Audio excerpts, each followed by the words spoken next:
Quelle stratégie mettre en place en matière de produits structurés d'ici la fin de l'année? Voilà la question qui va nous animer dans Enjeu Patrimoine. Et pour cela, nous avons le plaisir de recevoir deux experts du sujet sur le plateau de Smart Patrimoine. Nous avons le plaisir d'accueillir tout d'abord Maxime Gohin. Bonjour Maxime Gohin. Oui, voilà, vous êtes directeur associé au sein de Capital Management France. Et à vos côtés, nous avons le plaisir d'accueillir également Thaïs Castan. Bonjour Thaïs Castan. Bonjour Nicolas. Vous êtes associé au sein de L&A Finance. Alors, dans un instant, on va essayer de comprendre ensemble effectivement quelle est la stratégie à mettre en place en matière de produits structurés d'ici la fin de l'année. J'imagine qu'il y a différents profils, évidemment, et on rentrera dans le détail. Juste avant, une question, Maxime Gohin, une question un peu naïve. Quand on parle de SCPI, quand on parle d'obligations, quand on parle d'actions, quand on parle de ces classes d'actifs, on arrive quand même à donner une tendance un peu générale de court terme ou de long terme sur une performance ou sur une demande ou sur une offre. Est-ce qu'on peut réfléchir comme ça aussi en matière de produits structurés, sachant qu'on parle de produits un peu plus complexe? Alors certes, il y a la partie obligataire, mais est-ce qu'on peut donner une tendance, par exemple, en matière de performance sur les produits structurés, ou c'est pas possible? Alors c'est un peu plus compliqué effectivement que sur d'autres classes d'actifs, car dans les produits structurés, il y a énormément de différences entre les produits. On peut avoir des produits qui sont à capital garanti, des produits qui sont plus dynamiques, qui sont plus à risque pour les investisseurs, avec des rendements qui peuvent varier de 3% à 15 ou 20%. Bien sûr. Difficile du coup de donner une performance moyenne de ces produits, surtout qu'on va avoir souvent des horizons d'investissement qui peuvent être également très différents. On peut avoir des placements à 1 an, des produits qui peuvent durer jusqu'à 10 ou 12 ans. Donc sur une année, c'est compliqué. Par contre, sur le long terme, on est capable d'avoir un peu de recul sur la moyenne des produits, surtout les produits qui sont associés, on va dire, à une clientèle retail comme on peut avoir ensemble, une clientèle d'investisseurs particuliers qui vont investir sur une typologie de produits assez homogène, on va dire, produits qui sont assez équilibrés en termes de couple rendement-risque. Et si on regarde sur les 10-15 dernières années, on se rend compte que les produits structurés peuvent avoir en général une moyenne de rendement aux alentours de 6% par an. D'accord. Donc c'est une classe d'actifs qui a été vraiment en vogue et en réussite sur les dernières années. Très très peu de cas de casse finalement. Depuis finalement 2008 où on a eu énormément de produits qui sont retrouvés en difficulté. C'est vrai que depuis l'industrie a également fait sa révolution. On a beaucoup de produits qui sont très simples, qui sont très protecteurs pour les investisseurs et qui fonctionnent bien. Voilà, on va dire que dans 99,5% des cas, les clients sont sortis avec un rendement très attractif d'au moins 6%. Au moins 6% par an, très très peu de cas de perte pour les investisseurs. Sur les dernières années, est-ce qu'on a vu une évolution en matière d'offres ou de demandes, par exemple? Je sais qu'on en parle de plus en plus, par exemple, dans les médias dédiés à la gestion de patrimoine. Est-ce que ça témoigne d'une demande plus conséquente en 2024 ou 2023 que les années précédentes? La demande a énormément progressé sur les produits structurés sur les dernières années parce qu'effectivement cette classe d'actifs a bien fonctionné. Vous savez qu'on s'est retrouvé sur les 3-4 dernières années avec des collectes qui étaient en forte progression. Et ce qui a également tiré la collecte sur les 2 dernières années, c'est également la hausse des taux qui a permis de pouvoir construire des produits à capital garanti et de s'adresser à une clientèle différente, clientèle par exemple de trésorerie d'entreprise, clientèle institutionnelle, clientèle d'associations, de fondations qui n'avaient pas accès à ces produits-là auparavant car les taux n'étaient pas assez intéressants, et une clientèle qui ne connaissait pas non plus les produits structurés, qui a pu y aller en fait avec des produits très protecteurs et du coup beaucoup plus facile de leur proposer ce type de solution pour mettre le pied à l'étrier, on va dire. Eh ben, ça me permet de rebondir tout de suite là-dessus avec vous, Thaïs Castan, dans un contexte de baisse de taux des banques centrales. Est-ce que du coup on met les produits structurés de côté ou est-ce qu'on revoit toute sa stratégie en matière de produits structurés? Non, mais je vais dans le sens de Maxime parce qu'effectivement les produits structurés, comme vous l'avez dit Nicolas au début, c'était une classe d'actifs qui pouvait faire peur ne serait-ce que par son intitulé. Bien sûr. Grâce aux produits de taux, grâce aux produits à capital garanti, ça a permis de proposer aux clients ce placement qui est finalement on peut l'expliquer de manière assez complexe, mais finalement les règles du jeu sont définies à l'avance, donc ça permet aussi d'avoir une meilleure visibilité sur son investissement. Et quand on est sur une classe d'actifs qui est relativement stable, je dirais, notamment avec le contexte économique, ça permet aux clients d'investir sur un placement qui propose une rentabilité attractive, parce que vous voyez aujourd'hui les produits structurés à capital garanti, on peut avoir du 6%. Ça existe encore aujourd'hui là avec les différentes baisses de taux pratiquées par la Fed ou la BCE? Des produits structurés à capital garanti, à échéance, hein, bien sûr. Mais... Oui, on en a toujours aujourd'hui. En revanche, ça ne va pas durer éternellement. D'accord. Surtout au vu du contexte, on voit bien que les taux d'intérêt ont tendance à baisser. Donc, les produits structurés à capital garanti vont potentiellement baisser également. N'hésite pas, Maxime, si tu veux reprendre. Mais voilà, donc les produits structurés à capital garanti vont avoir tendance à baisser en termes de rentabilité. Donc s'il y a une opportunité à saisir là avant la fin de l'année, c'est clairement d'allouer une partie de son capital, parce que c'est toujours une stratégie de diversification. On ne place pas tout son capital sur ce type de solution opportune, mais ça peut être une bonne stratégie d'ici la fin de l'année d'orienter une partie de son capital vers des produits structurés à capital garanti, parce que ça ne va pas durer éternellement comme ça, quoi. Si on reste sur ces produits structurés à capital garanti, c'est pas tous les produits structurés, mais c'est une partie des produits structurés. Ce que j'entends de ce que vous dites, Thaïs Castan, correspond à ce qu'on peut entendre aussi sur des fonds obligataires, par exemple. Est-ce que, Maxime Gohin, il faut réagir de la même manière sur un produit structuré à capital garanti que sur une stratégie de fonds obligataires, sachant que je rappelle qu'un produit structuré, c'est une partie obligataire et ensuite une partie optionnelle. C'est vrai qu'un deuxième événement qui, avec la hausse des taux, ça a été effectivement la progression de tous les fonds, notamment les fonds datés. Les fonds de crédit, on était sur un portefeuille de valeurs obligataires. On a vu que les rendements étaient beaucoup plus attractifs et c'est vrai qu'il y a une grosse collecte sur ces fonds-là. Grâce à la hausse des taux.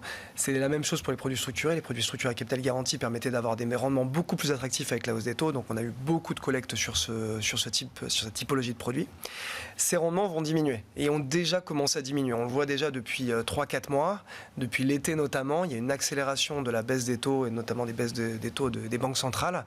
Ça a conduit à une dégradation déjà des rendements sur les produits. On avait fait par exemple... Alors je vous coupe pour être sûr de bien comprendre. Ça veut dire que si je choisis un produit structuré aujourd'hui, vous dites que les rendements vont diminuer, mais celui auquel j'aurais souscrit, son rendement va diminuer ou son rendement est acté par le fait que j'ai souscrit ce produit-là à un instant T? C'est une très bonne question. L'avantage, c'est quand on souscrit un produit structuré, on s'engage sur un contrat.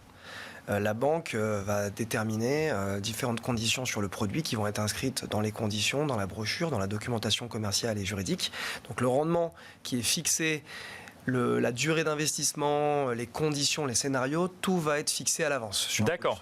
Donc on prend date quelque part. Exactement. C'est pour ça que c'est vrai que c'est bien de bloquer désormais, dès aujourd'hui, des conditions qu'on considère comme étant attractives sur un produit. Comme ça, on est potentiellement tranquille pour 1 an, 2 ans, 3 ans en fonction du produit, voire plus. Donc c'est vrai que c'est encore l'opportunité d'aller sur ce type de produit. Les rendements ont déjà un petit peu commencé à se dégrader. Ça va sûrement continuer à se dégrader d'ici la fin de l'année et encore plus en 2025. Donc effectivement, s'il y a des produits auxquels il faut souscrire en ce moment, c'est effectivement ces produits-là à capital garanti. Il faut encore un petit peu en profiter. Il y a un timing de marché, si je comprends bien, Thaïs Castan, c'est ce que vous nous disiez. Là, il faut prendre date. En tout cas, c'est ce que vous conseillez à vos clients. On est d'accord. Non, c'est ça, exactement. C'est de se dire que là, d'ici quelques mois, franchement, oui, d'ici la fin de l'année, il y a des produits structurés à capital garanti qui sont intéressants, parce que si on compare avec des produits similaires proposés en banque, par exemple, parce que c'est ce que nos clients connaissent le plus, ou en tout cas, voilà, ils sont le plus, en tout cas sollicités pour ce type de solution, des comptes à terme, par exemple, qui peuvent être assimilés relativement à cette classe d'actifs de produits structurés à capital garanti, proposent une rentabilité aux alentours de 3% par an. Donc vous voyez, si on compare entre certes un produit structuré qui a un scénario connu à l'avance du fait de l'indice qui a été construit pour ce produit, du fait de la durée d'investissement et du fait de la rentabilité que l'on va obtenir, versus un compte à terme où il y a une partie aussi qui n'est pas forcément disponible immédiatement et une rentabilité inférieure, clairement, il y a un intérêt à plutôt se diriger vers les produits structurés, surtout que ça ne va pas durer comme ça éternellement. Dans une stratégie patrimoniale, donc en novembre, décembre 2024, en préparant 2025, on regarde essentiellement les produits structurés à capital garanti, ou on parle de cela en priorité parce qu'il y a un timing de marché, mais il y a une diversification possible au sein des produits structurés? Oui, alors on ne regarde pas exclusivement les produits structurés à capital garanti, parce que c'est vrai que le but d'une stratégie patrimoniale, c'est de diversifier ses placements, que ce soit aussi bien sur des placements financiers que des placements immobiliers, à crédit, en cash, et puis surtout, ça dépend des objectifs du client, c'est-à-dire de son horizon d'investissement, de son profil d'investisseur, de son aversion au risque. Enfin, voilà, donc il y a différents critères. En tout cas, en termes de timing, allouer une partie de son patrimoine financier en fonction de son aversion au risque et de ses besoins vers un produit structuré à capital garanti, ça a clairement du sens aujourd'hui. Maxime Gohin, dans le contexte actuel, le choix du sous-jacent, c'est fonction de la stratégie de chacun, en fonction des appétences de chacun, ou il y a quand même là aussi des tendances qui se dégagent? Alors, il y a des tendances claires, effectivement, qui se dégagent, déjà en fonction de l'innovation des banques d'investissement qui vont construire les produits structurés, et également des conditions de marché. Sur les 6 premiers mois de l'année, on voyait beaucoup de produits sur les taux CMS. D'accord. Les taux interbancaires, taux à 10 ans, on prenait un produit qui était à capital garanti, on pouvait obtenir un coupon, par exemple, de 6-7% en fonction de l'évolution de ces taux. En général, plutôt sur la baisse. D'accord. Ouais. Donc ça fonctionnait bien, mais c'est vrai qu'aujourd'hui, avec les taux qui ont énormément baissé, déjà, on se retrouve avec des barrières qui sont de plus en plus compliquées à atteindre. Donc depuis quelques semaines, on voit désormais beaucoup de produits sur l'OAT français. D'accord. Voilà, sur l'obligation assimilable au trésor, donc le taux souverain à 10 ans. On voit beaucoup de produits sur ce sous-jacent. Le spread de l'État français a énormément progressé depuis quelques mois, notamment à cause des tensions politiques, depuis notamment la dissolution. Et c'est vrai qu'on se retrouve aujourd'hui avec un niveau plus élevé que l'Espagne ou le Portugal. Donc c'est vrai qu'il y a peut-être quelque chose à faire aussi en ce moment sur ce sous-jacent.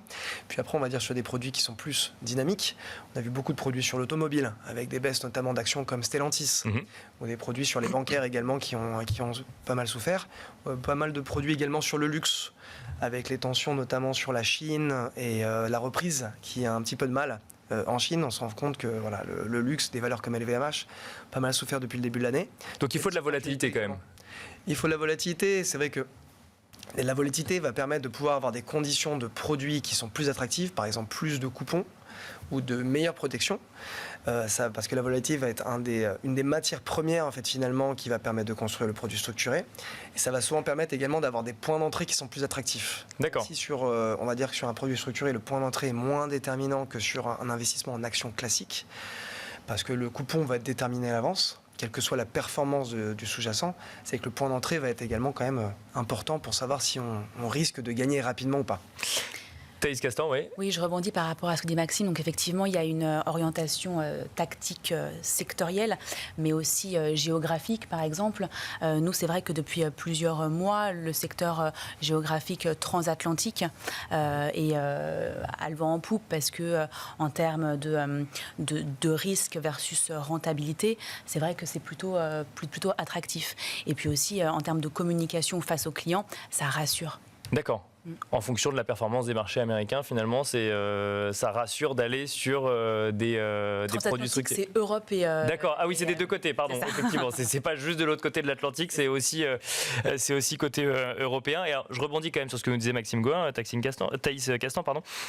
L'OAT 10 ans, effectivement, on peut effectivement s'y exposer via un produit structuré. Ça, c'est quelque chose qui rassure l'investisseur, qui fonctionne.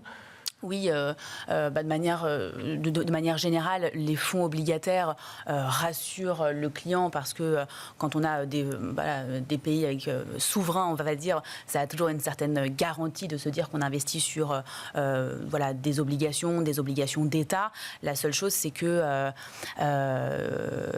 aujourd'hui, en termes d'attractivité, de rentabilité, en fonction du timing, ça peut pêcher.